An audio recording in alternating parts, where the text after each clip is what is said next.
Welcome to our exploration of genetic engineering in plants. In this video, we'll unravel how scientists modify plant DNA to create crops with new and improved traits. Genetic engineering has revolutionized agriculture, allowing us to address challenges like food security, pest resistance, and environmental sustainability. By the end of this journey, you'll understand how genes are transferred, why it matters, and what the future might hold for our food and environment.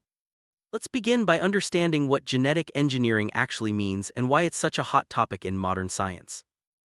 Genetic engineering is the process of directly altering an organism's DNA to achieve desired characteristics. In plants, this means scientists can introduce, remove, or modify specific genes to give crops new abilities, such as resistance to pests or tolerance to harsh climates.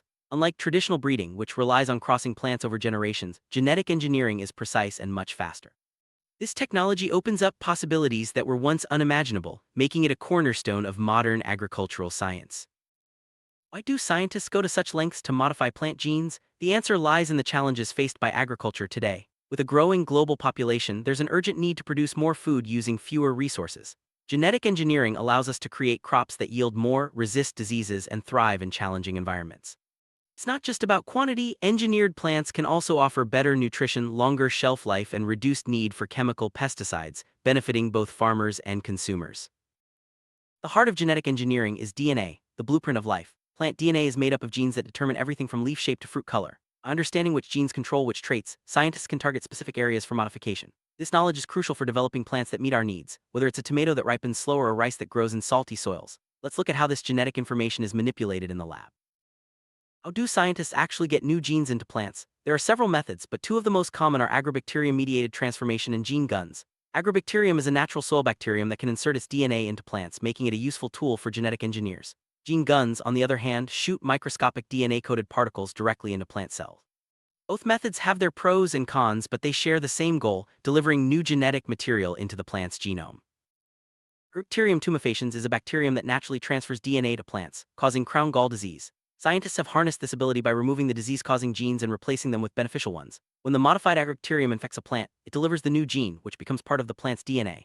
This method is widely used for engineering crops like soybeans, tomatoes, and cotton, thanks to its efficiency and reliability. Gene gun, also known as biolistics, is another popular method for introducing new genes into plants. Tiny gold or tungsten particles are coated with DNA and literally shot into plant cells at high speed. Some of these particles penetrate the cell walls and deliver the DNA, which can then integrate into the plant's genome. This technique is especially useful for plants that are difficult to transform using agrobacterium, such as corn and wheat.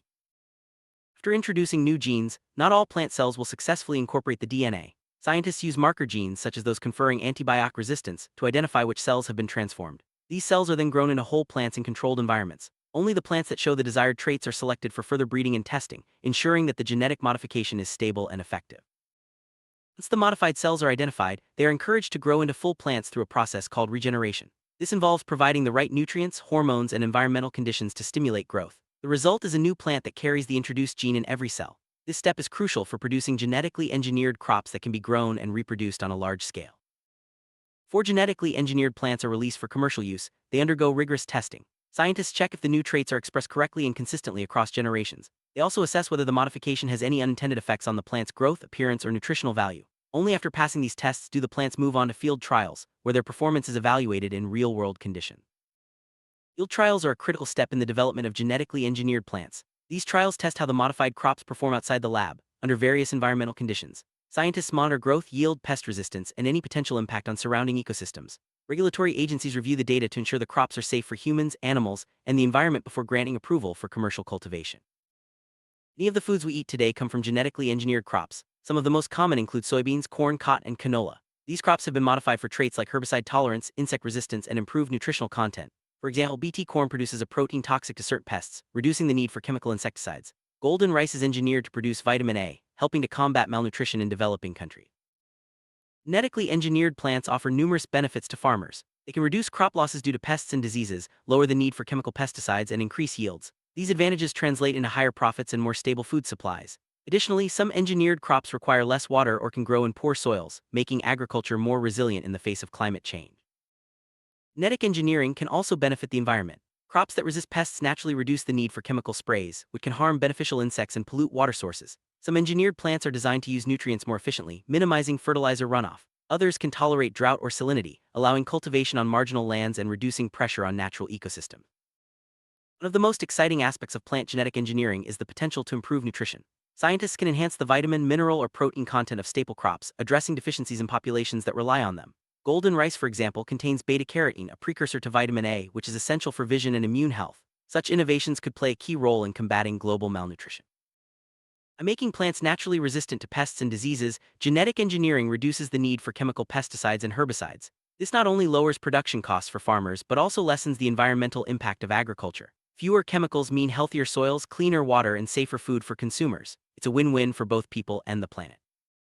Despite the many benefits, genetic engineering in plants is not without controversy. Some people worry about the safety of genetically modified foods, potential impacts on biodiversity, and the control of seed pasts by large corporations. Scientists and regulators work hard to address these concerns through rigorous testing and transparent communication, but public debate continues. Genetically engineered plants are subject to strict regulations in most countries. Regulatory agencies evaluate the safety of these crops for human consumption and environmental impact before they can be grown or sold. This process involves extensive testing, including allergenicity, toxicity, and ecological assessments. Only plants that meet rigorous safety standards are approved for commercial use. In many countries, foods containing genetically engineered ingredients must be labeled so consumers can make informed choices. Labeling policies vary, with some regions requiring clear identification and others leaving it voluntary. This transparency helps build trust and allows people to decide what's right for their families based on their own values and preferences. Development of genetically engineered plants often involves patents and intellectual property rights. Large companies may own the rights to specific genes or technologies, which can limit access for small farmers and researchers. This has sparked debates about the fairness of seed ownership and the need for open access to important agricultural innovations. There are concerns that widespread use of genetically engineered crops could reduce biodiversity. If only a few engineered varieties are grown extensively, traditional and wild plant species may be displaced. Maintaining genetic diversity is important for ecosystem health and resilience, so scientists and policymakers work to balance innovation with conservation. Another issue is gene flow, where engineered genes may spread to wild relatives or non-GMO crops through cross-pollination. This can complicate efforts to keep genetically modified and traditional crops separate. Strategies like buffer zones and genetic containment are used to minimize unintended gene transfer and protect both biodiversity and farmers' interests. Ethical questions surround the use of genetic engineering in plants. Some people believe it's unnatural to alter the genetic makeup of living organisms, while others see it as a necessary tool for solving global food challenges. Ongoing dialogue among scientists, policymakers, and the public is essential to address these concerns and ensure responsible use of the technology. Public opinion about genetically engineered plants varies widely. Some people embrace the technology for its potential benefits, while others remain skeptical or opposed. Education and transparent communication are key to helping people understand the science and make informed decisions. As more information becomes available, attitudes may continue to evolve. Genetically engineered crops are grown in many countries around the world, but adoption rates vary. The United States, Brazil, and Argentina are among the largest producers, while some nations restrict or ban GMOs. International trade, regulations, and cultural attitudes all influence how and where these crops are used. In developing countries, genetically engineered crops have the potential to boost food security and reduce poverty. Drought-tolerant and pest-resistant varieties can help farmers overcome environmental challenges and increase yields. However, access to technology and regulatory hurdles remain significant barriers in many regions. Bt cotton is a genetically engineered crop that produces a protein toxic to certain insect pests. This reduces the need for chemical insecticides and has led to higher yields and profits for many farmers. However, overuse can lead to resistance in pests, highlighting the importance of integrated pest management strategies. Golden rice is engineered to produce beta-carotene, a source of vitamin A. It was developed to address vitamin A deficiency, which can cause blindness and increase mortality in children. While promising, golden rice has faced regulatory and public acceptance challenges, demonstrating the complexities of bringing genetically engineered foods to market. The papaya ringspot virus once threatened to wipe out Hawaii's papaya industry. Scientists developed a genetically engineered papaya resistant to the virus, saving the crop and the livelihoods of many farmers. This success story shows how genetic engineering can provide solutions to urgent agricultural problems. Future of genetic engineering in plants is full of possibilities. Scientists are working on crops that can fix their own nitrogen, resist multiple stresses, and even produce pharmaceuticals. Advances in gene editing technologies like CRISPR promise even greater precision and efficiency, opening new frontiers in plant science. CRISPR is a revolutionary gene editing tool that allows scientists to make precise changes to plant DNA. Unlike older methods, CRISPR can target specific genes without introducing foreign DNA, making the process faster and more accurate. This technology is already being used to develop crops with improved traits and could transform agriculture in the coming years. Gene stacking involves combining multiple beneficial genes into a single plant. This can provide resistance to several pests or diseases at once, or combine traits like drought tolerance and improved nutrition. Gene stacking is a powerful way to create crops that are more resilient and productive, meeting the diverse needs of farmers and consumers. Synthetic biology takes genetic engineering a step further by designing entirely new biological systems. In plants, this could mean creating novel metabolic pathways to produce valuable compounds such as medicines or biofuels. While still in its early stages, synthetic biology holds great promise for expanding the capabilities of plants beyond what nature provides. Genetically engineered plants are a key part of precision agriculture, which uses technology to optimize crop production. By combining genetic innovations with data from sensors, drones, and satellites, farmers can manage their fields more efficiently. This approach reduces waste, conserves resources, and maximizes yields, making agriculture more sustainable. As the climate changes, agriculture faces new challenges like drought, heat, and unpredictable weather. Genetic engineering can help by creating crops that are more resilient to these stresses. Developing plants that can thrive in changing conditions is essential for ensuring food security in the future.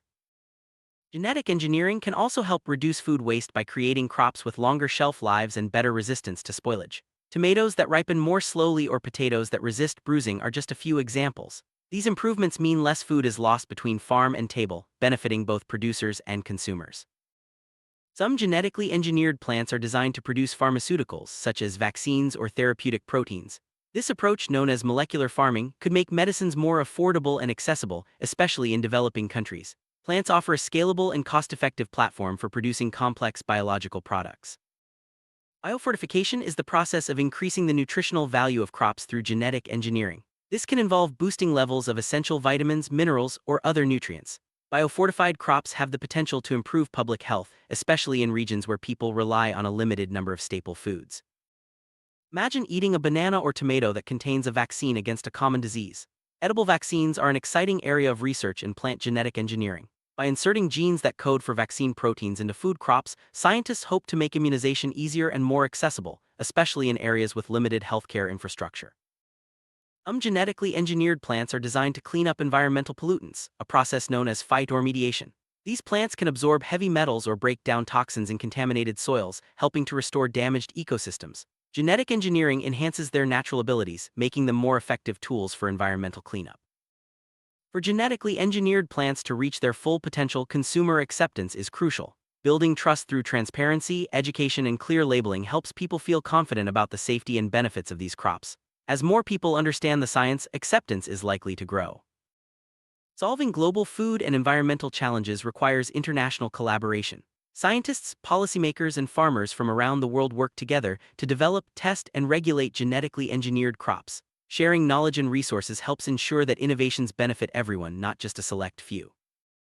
Education and outreach are essential for the responsible use of genetic engineering in plants. By engaging with students, farmers, and the public, scientists can share accurate information and address concerns. Outreach programs help demystify the technology and foster informed discussions about its risks and rewards.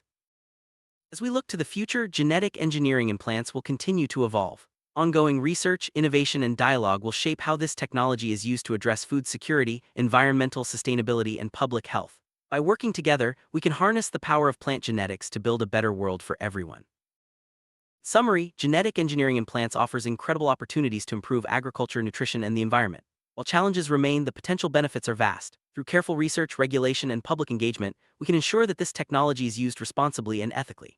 Thank you for joining us on this journey into the fascinating world of plant genetic engineering.